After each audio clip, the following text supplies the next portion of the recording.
नाज़रीन, अवामी न्यूज़ में ख़बरनि जो सिलसिलो जारी है। इन वक्त असीं तव्हांखे चोटियारियूं मां ख़बर ॾींदा हलूं त पाकिस्तान फिशर्स फोक फोरम जे ज़िले सांगड़ जे सदर रसूल बख्श मलाह, ताजर मलूक, अयूब मलाह ऐं ॿियनि चोटियारियुनि में मीडिया सां ॻाल्हाईंदे चयो त वर्कशॉप भरिसां मुंड जमड़ाऊ वारे इलाइक़े में अली शेर मलाह ऐं संदसि भाइरनि जे घरनि मथां हिकु बाअसर पठान जे चए ते पुलिस पारां थियल पुलिस गिरदी ऐं मिसकिन मलाहनि जे घरनि खे बाहियूं ॾिनियूं वयूं आहिनि। ॾाइण वारे वाक़े जी सख़्त लफ़्ज़नि में मज़म्मत कयूं था। हिननि चिता ॾींदे चयो त गिरफ़्तार थियल पोरितनि खे जल्द आज़ाद कयो वञे। इदारा फौरी तौर नोटिस वठी खेनि इंसाफ़ फराहम कयो वञे। ॿी सूरत में 20 जनवरी खां पोइ पूरी सिंध में एहतजाजी मुज़ाहिरा कया वेंदा।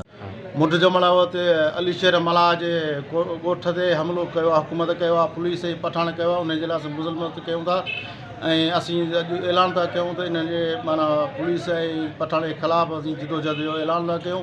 असीं 20 तारीख़ खां पोइ बाक़ाइदे असीं बुख हड़ताल कंदासीं, मुज़ाहिरा कंदासीं ऐं हुन खां नाजाइज़ी जेका थी असीं उनखे असीं घटि कोन कंदासीं। इंशाअल्लाह असीं पंहिंजो कानून जे कमु अली शेर मलाह जे घरनि ते जेका चढ़ाई कई वई आहे ग़ैर क़ानूनी आहे। असां हिन जे मथां सख़्तु लफ़्ज़नि में मज़म्मत करियूं था ऐं असां अगरि इन सां इंसाफ़ न कयो वियो त असां 20 तारीख़ खां पोइ बाक़ाइदे जिदोजहद कंदासीं। बुख हड़ताल रोडनि ते वेही अचे। मज़ीद खबरों और तफसीलात के लिए विजिट करें हमारी वेबसाइट www.awamiNewsHD.com।